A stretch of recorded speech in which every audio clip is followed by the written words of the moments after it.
Welcome to the plantation. I'm your host, Master Lou. I've been a bit offline for a while as I had things to do, very important, and I had to take care of some business.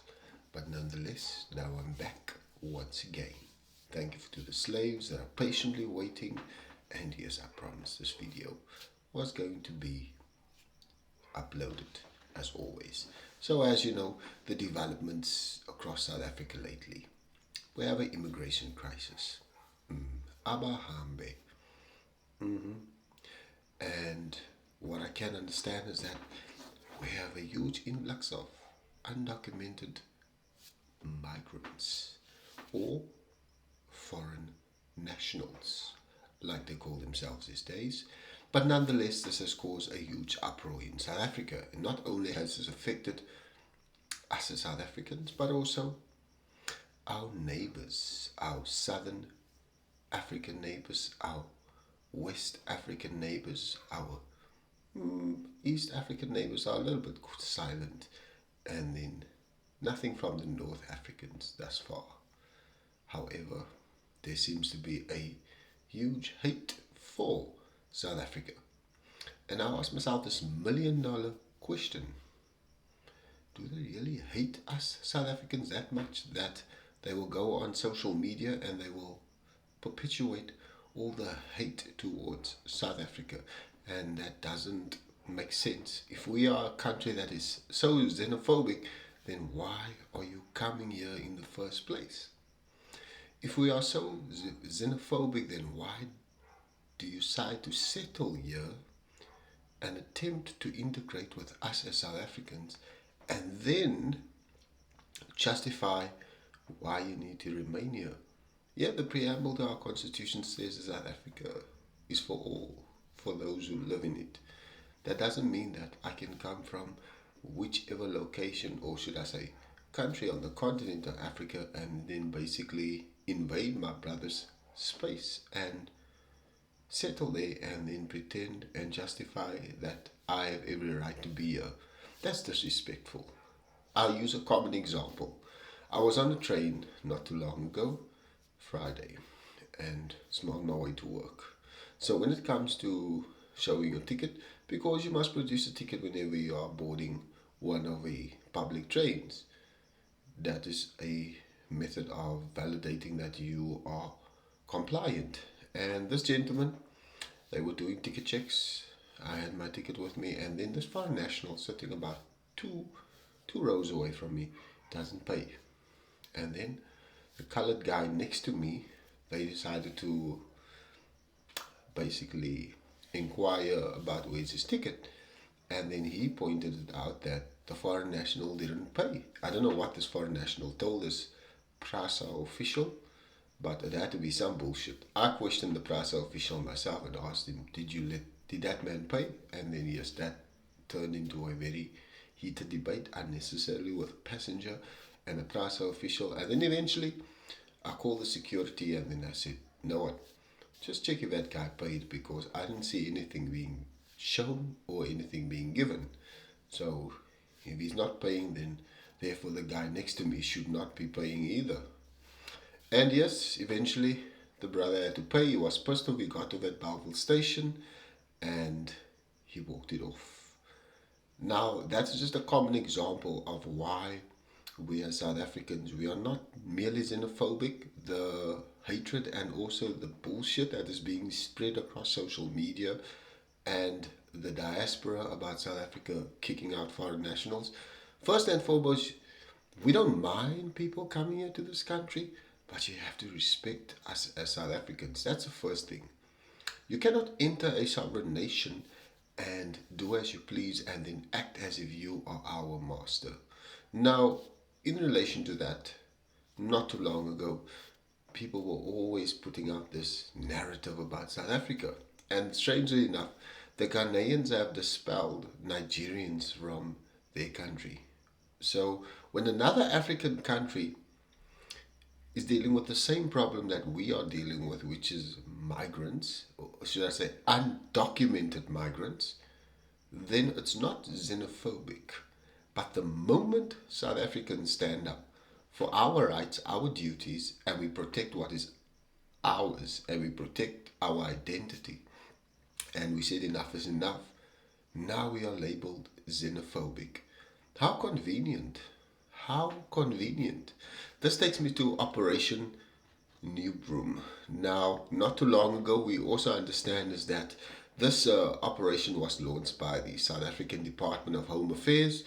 They basically cracked down on undocumented foreign nationals, and they reported a 46% surge in departures to over 109,344 cases over the past 2 years, ending March 2026. This was, of course, achieved under Operation New Broom.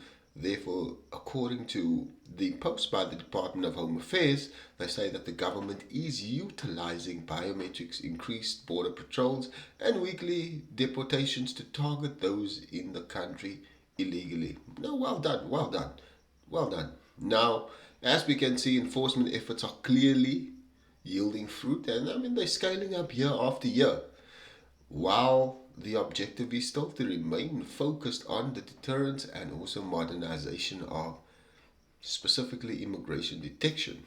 And that is really something brilliant. And I am in full support of that, because as South African, the narrative that is being put out there is to say that we are lazy, when in fact we are not lazy. We are hardworking South Africans. If you look around the world globally, you'll find a lot of South Africans, if they're not located in Canada, they're not located in the United States, they're not located in somewhere in Europe, or they're not located on the continent of Africa, you'll always find our South Africans are hardworking people.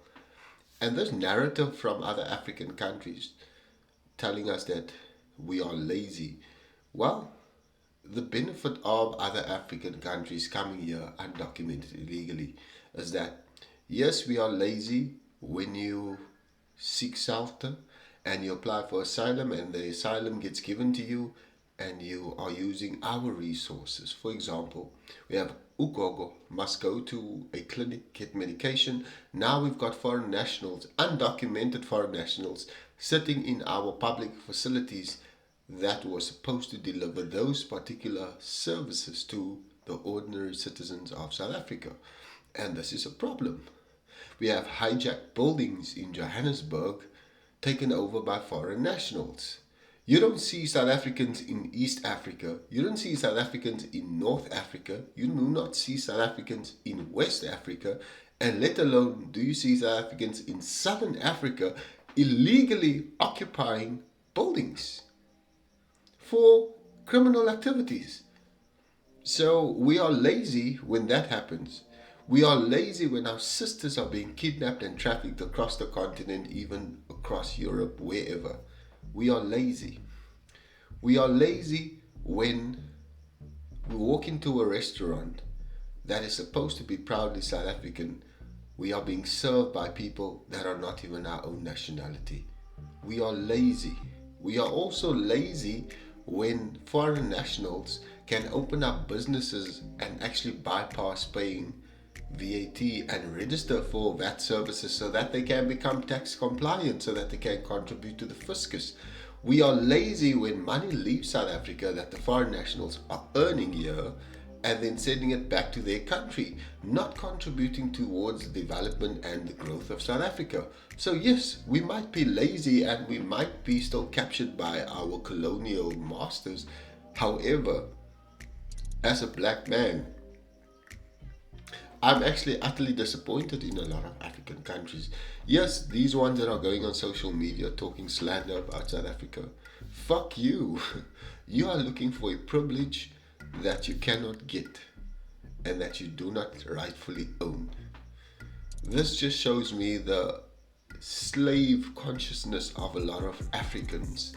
So when one country decides to take revolt and stand up for its sovereign rights of its own people, they are labeled as xenophobic. However, I'm not bothered. Look across the African continent and see how many black leaders that are running these countries are actually doing right by their people. And yet we have to expect and accept as South Africans from foreign nationals in our own country, disrespecting us, talking shit about our country, and telling us how we need to govern. So going forward, if you cannot respect our laws, you cannot contribute to the conscious and development on a social and economic scale for South Africa. You cannot teach us so that we can evolve from the position we are in, and you cannot grow, then I do not see your purpose being here in South Africa. Yes, you might come here legally and say, yes, I've got papers, but what is your purpose being here? Because after all, our interests that lie across the African continent, the only reason that our presence are there is that we hiring locals, we stimulating jobs, and we're providing growth to that local economy of that region. So going forward, if you cannot respect South Africans and you cannot accept that there are movements like March and March, Operation Dudula, actually showing you the middle finger and showing you what it is to be South African. If you cannot accept that conscious, then I suggest, brother, sister, you're undocumented, Abba Hambe. Thank you, Master Lou Plantation.